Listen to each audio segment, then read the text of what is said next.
ప్రియ దేవుని బిడ్డారా, స్వకీయమైన దురాశ, తెలియకుండా తప్పు చేయని దుష్ట కోరిక, సత్యత్వం నుండి పెడత్రోవకు మళ్లించబడిన వక్ర మార్గం, పరిస్థితుల ఆధారంగా నీలో కలిగే చెడ్డ కదిలికలు, నీలోని శారీరక స్వభావాన్ని బయటకు లాగే ఒత్తిడి, ఆశించింది ఎలాగైనా పొందడానికి అవలంబించే తప్పుడు మార్గాన్ని శోధన కూడా మనం చెప్పుకోవచ్చు.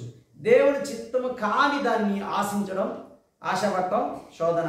పాపం చేయడం చెడ్డ ఆలోచన, దేవుని నుండి వేరైపోవాలనే ఉద్దేశం, క్రీస్తు బోధలకు వ్యతిరేకంగా నడవాలనే ప్రేరణే శోధన. కాబట్టి ప్రియ దేవుని బిడ్డలారా, శోధన వచ్చినప్పుడు నువ్వు లొంగితివా గొప్ప ప్రమాదం. పరీక్షకి శోధనకి తేడా ఏమిటంటే, శోధన నిన్ను మురికిలోకి నెడుతుంది, దేవుడికి సంఘానికి సహవాసానికి దూరం చేస్తుంది. పరీక్ష అనేది నీ యొక్క విశ్వాసాన్ని టెస్ట్ చేస్తుంది. నీ విశ్వాసానికి పరీక్ష వచ్చినప్పుడు ప్రియ దేవుని బిడ్డలారా, దేవుడు నిన్ను తన చేయి పట్టుకుని లేవనెత్తుతాడు.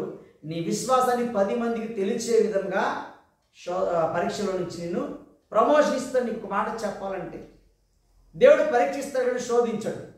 సాతాను శోధిస్తాడు, శోధన లొంగిపోతే నేను తీసుకుని నరకంలో పడేస్తాడు, పాపంలో పడేస్తాడు, దేవుడి సహవాసాన్ని దూరం చేస్తాడు.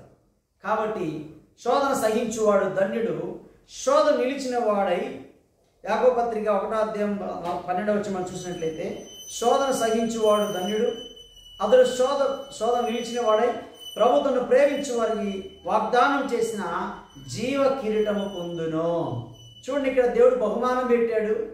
దుష్టుడేమో నీకు అగాధం చూపిస్తున్నాడు, పైకి నీకు ఆకర్షణీయంగా ఉంటుంది, కానీ దాని వెనకాల ఎంతో బాధాకరమైన పరిస్థితులు ఉంటాయి ప్రియని పెట్టారా. కానీ దేవుడు నీకు జీవ కిరీటం ఇవ్వడానికి నీ ముందు పెట్టాడు. నీ వద్దకు వచ్చిన శోధన చూస్తావా లేక జీవ కిరీటాన్ని చూస్తావా, నిర్ణయం నీదే. దేవుడు మిమ్మల్ని దీవించును గాక. ఆమేన్.